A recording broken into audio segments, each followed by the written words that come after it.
وقفنا في الحصة السابقة عند المشهد الآتي. إنه مشهد لطفل يحاول تسلق الشجرة للوصول إلى العش. لقد طلب منكم أن تركبوا جملتين، واحدة تفيد النهي والأخرى تفيد الأمر، فلنتعرف إذن على بعض الأجوبة. لا تتسلق الأشجار. لا تعبث بعش الطيور. دع صغار الطيور وشأنها. حافظ على الطبيعة. الآن سنستمع إلى قصة هذا الطفل. إنه سمير، هو طفل يحب اللعب كثيرا. في أحد الأيام، وبينما كان يتجول في الحديقة، رأى عشا مليئا بالبيض، فأسرع وبدأ يتسلق الشجرة للحصول عليه. لحقه قطه وأخذ يموء. فجأة ظهرت الأفعى من بين الأغصان، فارتعد سمير وكاد يسقط على الأرض. قفز القط واتجه نحو الأفعى التي هربت خوفا منه. نجا سمير وراح يحكي لأمه ما حصل، فخاطبته قائلة: لا تحاول تسلق الأشجار مرة أخرى. اعتنِ بقطك الذي أنقذك. على غرار ما سبق، ألاحظ وأحكي حكاية بطلها حيوان، وذلك انطلاقا من المشهد التالي. لنستمع جميعا. ذات يوم أخرج الراعي خرفانه إلى المرعى، وكعادته أخذ كلبه الوفي معه. جلس الراعي يتأمل أغنامه وهي تأكل العشب بنهم، بينما كان الكلب يراقبها. فجأة ظهر ذئب شرس وبدأ يقترب من حمل صغير.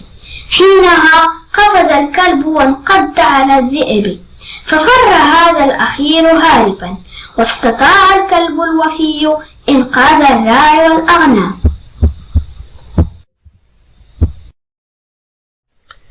كيف ننهى وننصح الراعي؟ يمكن أن نقول: احترس من الذئب. لنردد معا: احترس من الذئب. لا تغفل عن الأغنام. لنردد معا: لا تغفل عن الأغنام.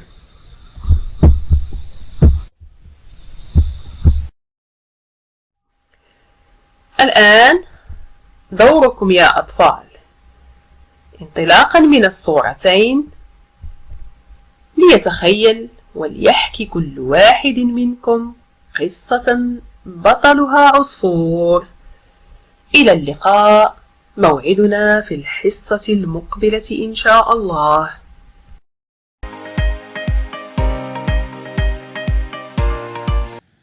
لنبدأ بالملاحظة والإجابة عن السؤال. لنلاحظ الصورة الأولى. نلاحظ حيوانا يتنقل في الهواء باستعمال مجموعة من العناصر. السؤال المطروح: ما هي الأعضاء التي تمكن هذا الحيوان من الطيران؟ نعم، سنحاول الإجابة عن هذا السؤال. سنلاحظ جيدا ما هي الأعضاء التي يستعملها هذا الحيوان من أجل الطيران، أو ما هي الأعضاء التي تمكنه من الطيران. نعم، ننتظر الجواب. لنلاحظ الصورة الثانية ونحاول الإجابة على نفس السؤال: ما هي الأعضاء التي تمكن هذا الحيوان من الطيران؟ نعم، نلاحظ أنه يطير في الهواء. سنحدد من خلال الملاحظة الأعضاء التي تمكنه من الطيران؟ مهلة للتفكير.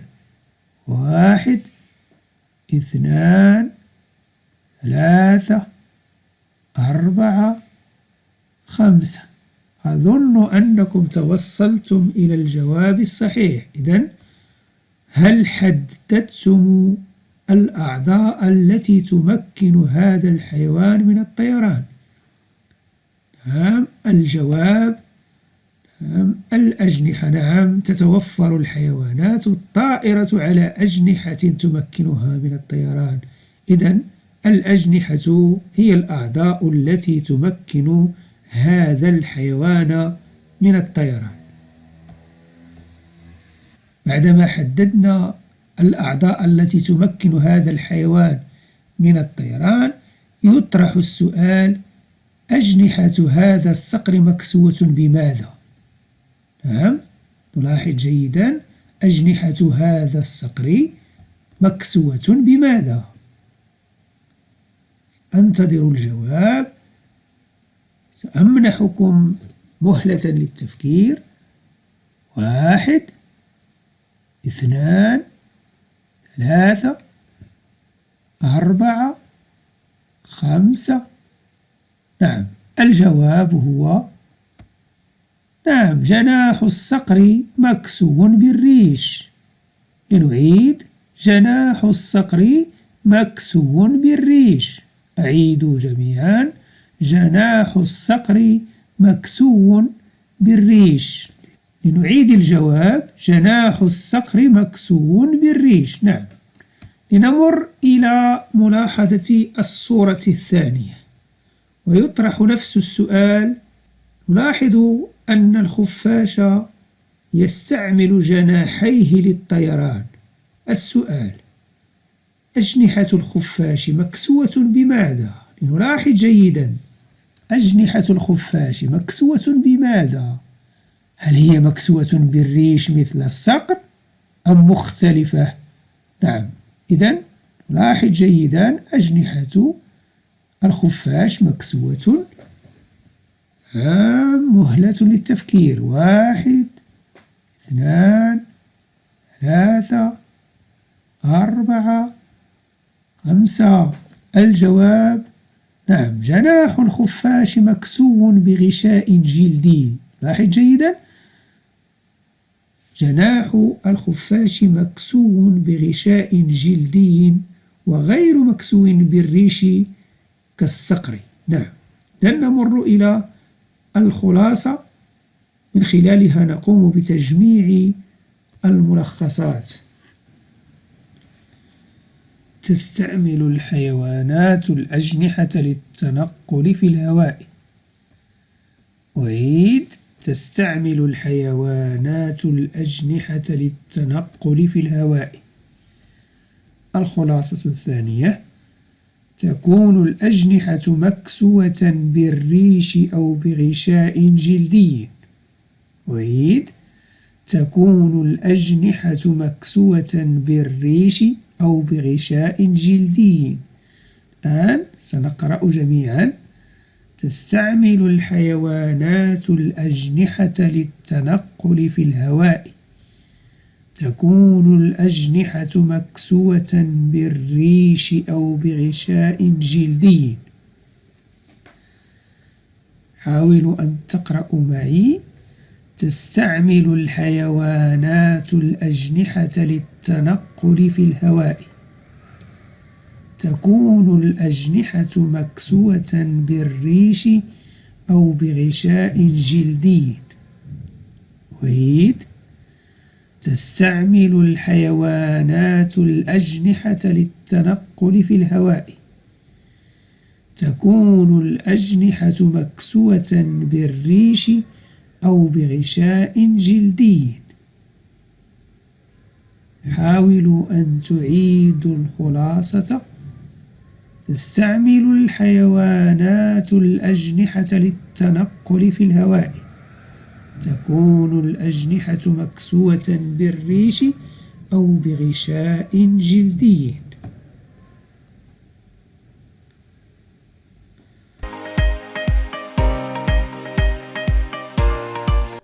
Leur père est le roi des animaux. Il est gros et fort.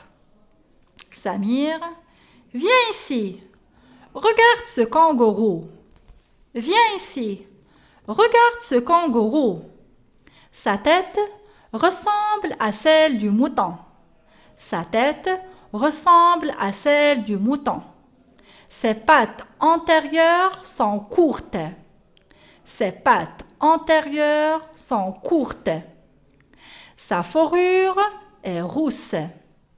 Sa fourrure est rousse. Il a une petite poche au ventre où il met son petit. Il a une petite poche au ventre où il met son petit. Le papa, venez voir les cobras. Ils sont très dangereux. Venez voir les cobras. Ils sont très dangereux. Alors, combien y a-t-il de personnages? Combien y a-t-il de personnages? Il y a 3 personnages. Il y a 3 personnages.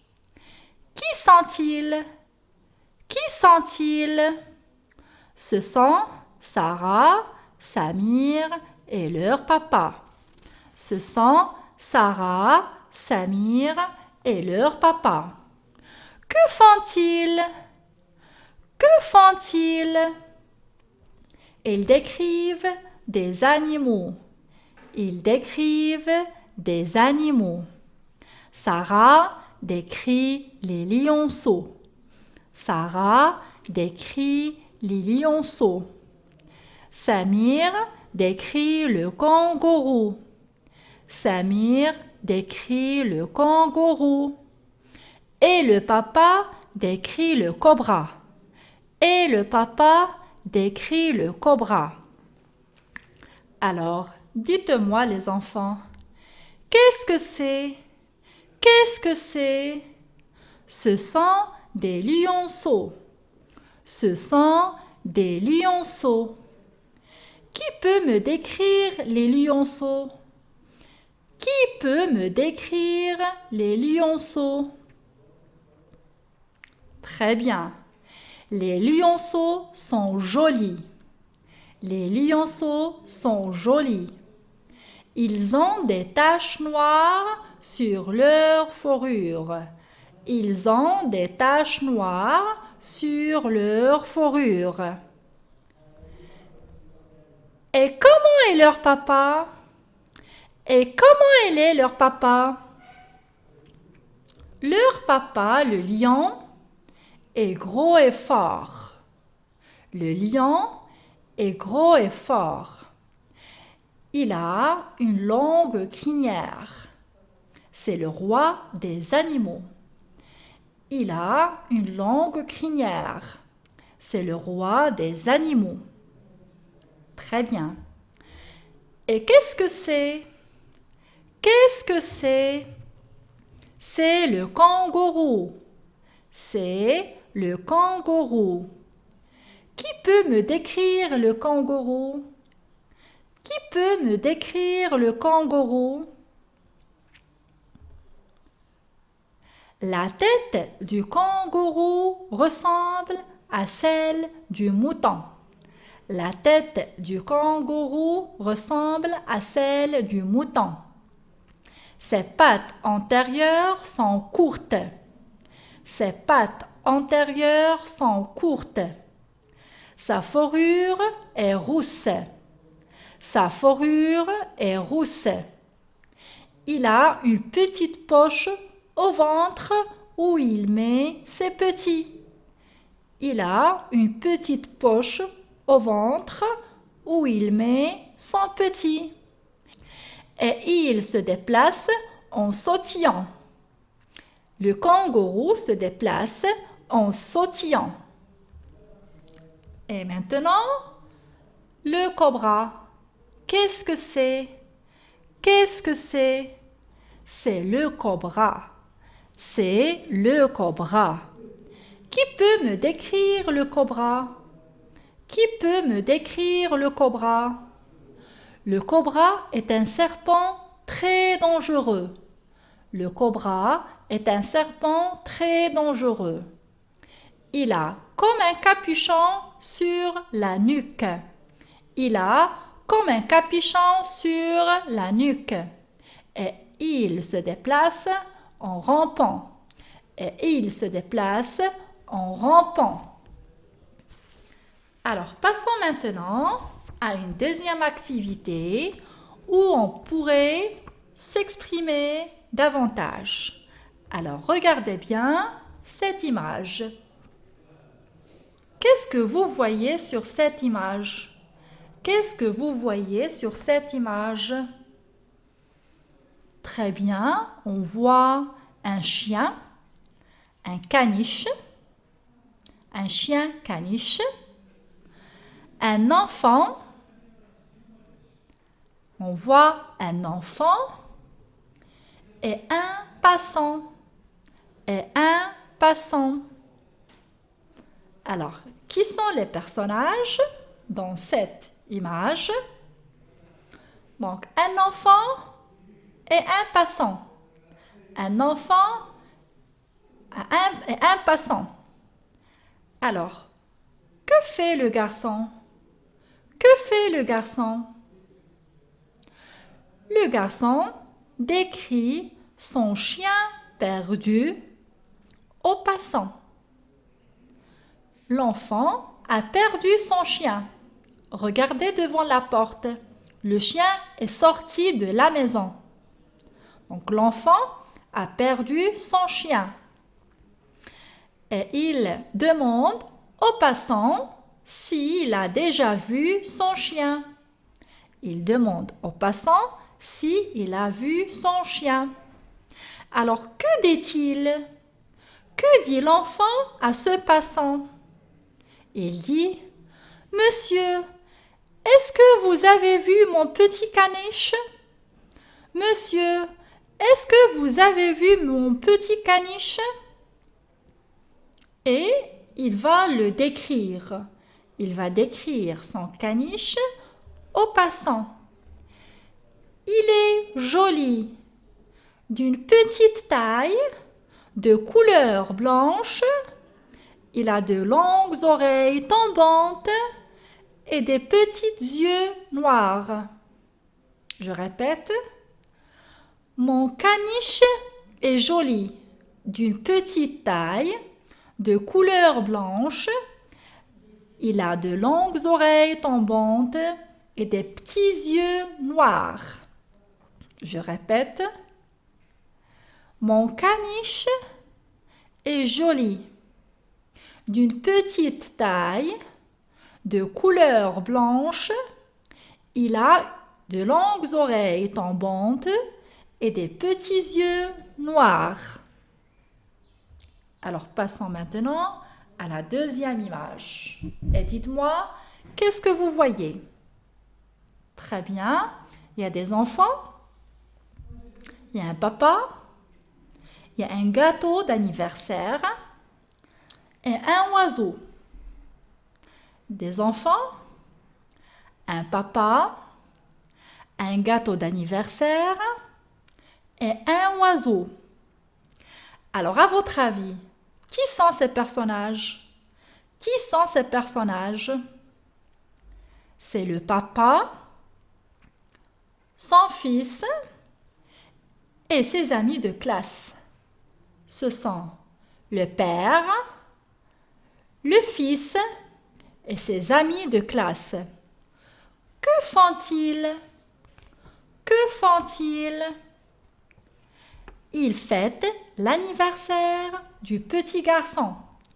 Ils fêtent l'anniversaire du petit garçon. Quel cadeau le papa a offert à son fils? Quel cadeau le papa a offert à son fils? Il lui a offert un perroquet. Il lui a offert un perroquet. Un perroquet. Comment est ce perroquet? Qui peut me le décrire? Qui peut me décrire le perroquet? Le perroquet est un oiseau de grande taille. Le perroquet est un oiseau de grande taille. Ses yeux sont noirs et ronds. Ses yeux sont noirs et ronds. Son bec est recourbé. Son bec est recourbé. Il a des couleurs très jolies et vives. Il a des couleurs très jolies et vives. Le perroquet peut imiter des sons. Le perroquet peut imiter des sons. Je répète. Le perroquet est un oiseau de grande taille. Ses yeux sont noirs et ronds. Son bec est recourbé. Il a des couleurs très jolies et vives. Le perroquet peut imiter des sons. Très bien, mes chers enfants. Maintenant, on va passer à l'activité de comptage. On va compter de 85 à 90. Suivez s'il vous plaît et répétez à chaque fois après moi. Alors, 85, 85, 85, 86, 86, 86, 87, 87, 87, 88, 88, 88, 89, 89, 89, 90, 90, 90. Je répète pour une dernière fois, et vous répétez toujours après moi, 85, 86, 87, 88, 89, 90.